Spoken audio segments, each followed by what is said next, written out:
people you want to meet.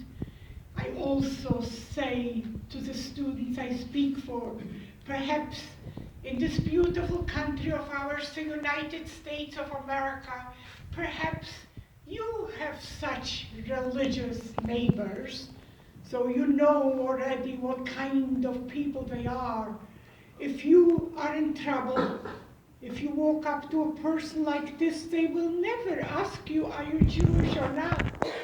They will do whatever they can to help you.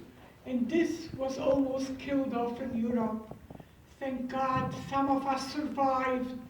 And we can teach you so this will never happen again. The Gestapo and their collaborators are ordering us to march.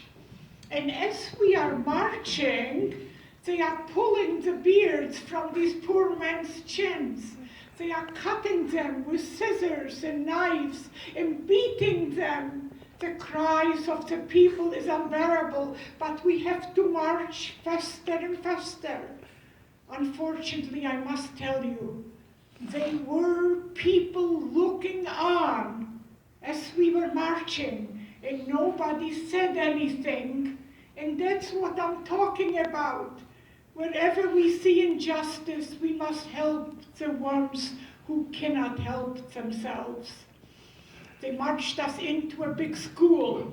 Actually, it was the school where I attended, and all my brothers did. They pushed us and filled the capacity to each classroom. There were no lights, there were no benches or chairs. Mothers and fathers and children huddling on the floor. Fathers praying to God to help us. Mothers shushing their little kids to be quiet. They were crying their hearts out. They were so afraid. A little while into this commotion, somebody opens the door. A man in a Gestapo uniform.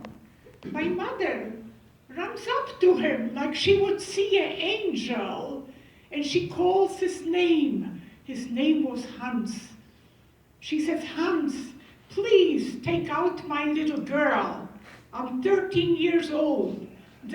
Were a lot of 13-year-olds there, and younger and older. He was actually mad at her. He answered her in German, and he said to her, I don't know you, and slammed the door in her face. But ladies and gentlemen, the man in the Gestapo uniform was no other, but a neighbor of ours. They were excellent neighbors. I went with his kids to school. We did our homework together. We ate in each other's homes. What happened to my neighbor? I begged both of my parents not to make any scenes. I don't want to be taken out.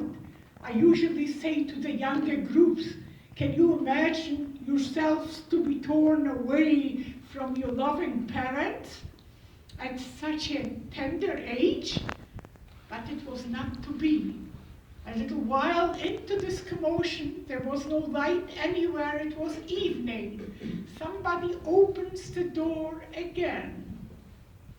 And from all these people in that room, reaches for my arm and pulled me out and literally threw me across the hall into another classroom with screaming, crying children without their parents.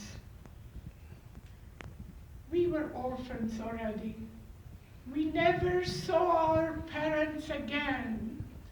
But in all the years, in 26 years I have been lecturing about the Holocaust, I cannot help but think who took me out. Why was I so special? I was not special. There were other kids my age.